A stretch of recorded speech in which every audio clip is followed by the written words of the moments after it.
Nolan's Odyssey is, in fact, one of the most conservative movies made in the past decade. Nolan has always struck me as a sort of neoconservative filmmaker. Just think of his Batman trilogy. Batman is ultimately one of the great defenders and apologists of the surveillance state, and he makes it cool and hip and everything, if you're honest to yourself, what he really was. But let's look at the Odyssey. Conservative pundits in America, some of them have actually watched the movie and said this is a movie about it's a Trojan horse, it's about reinstating order. And that is true. It just might be that you disagree with that order, and so it turns out you're not really a conservative, you're something much more radical and dangerous. So it's not a woke film at all.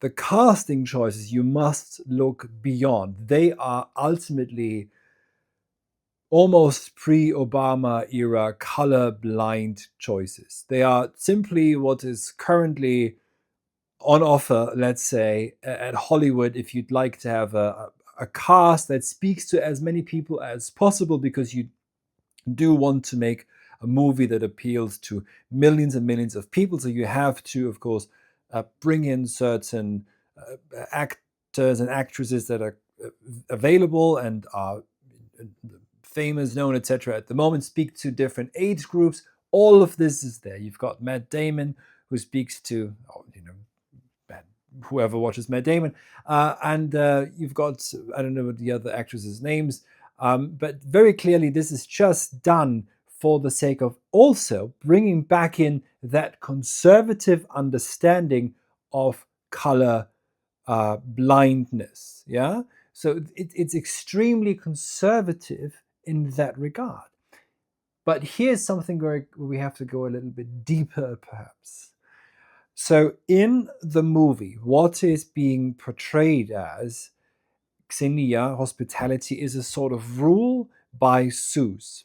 And Zeus himself seems to be the protector of the rule based order that was established after the Second World War.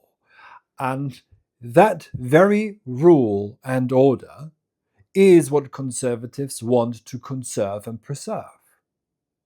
That rules based order, Xenia hospitality, that sacred law, is here transformed into, in this movie, into the rules based order.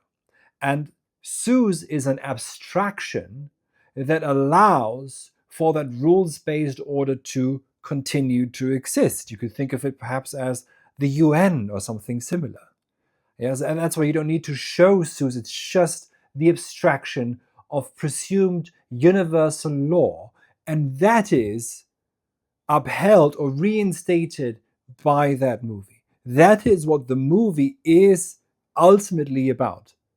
There's another layer that goes a bit deeper, which has to do with the gods, what I will address in another video in the future. But this is, seeing the movie and reading reviews, etc.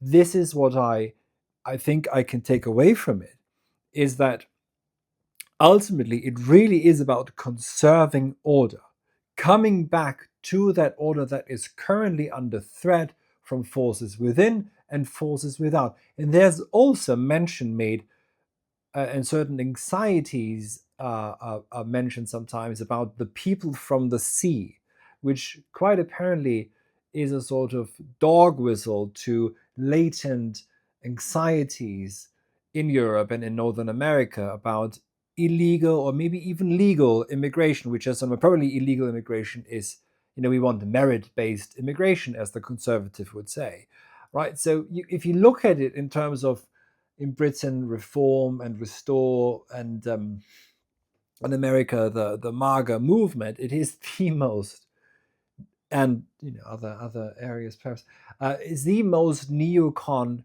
movie made since the Batman films that I can think of.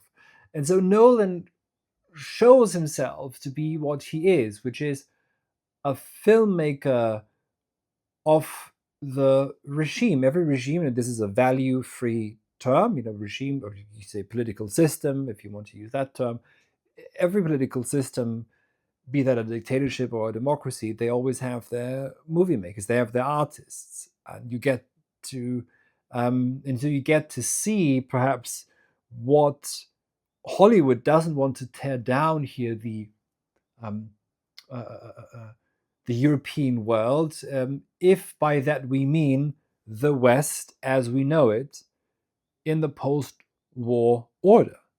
And so this is what the film really is after. It really does want to. So conservative pundits really are correct, I think, about their assessment that this is about reinstating that very order. It is a Trojan horse in that sense, as some have said, because it uses what on the surface seems like it's a culture war propaganda, but then, let's say, liberals or leftists watch the movie and walk away having been incepted with, haha, with the dream of the post-war liberal world order reinstated again. Yeah, the patriarchy, in a sense, is latently even there, with Odysseus returning, and he's a troubled, traumatized man, etc. All of these things, that's all true, but there's a sort of soft patriarchy that's reinstated, which is required for the post-war order. So it is, in that sense, I have to say, it's not whether I'm in favor of this or not, that's besides the point, but it is in fact a Trojan horse for that order. If that's the order you're after, then this is what the movie ultimately is an apology and justification for, and it does this, whether that's the intention or not, but it does this very cleverly because it appeals to those who might have the desire to tear down that order on the left, and it appeals to them on the surface and also to the broad masses who never matter really, but who matter insofar as you need their votes or their silent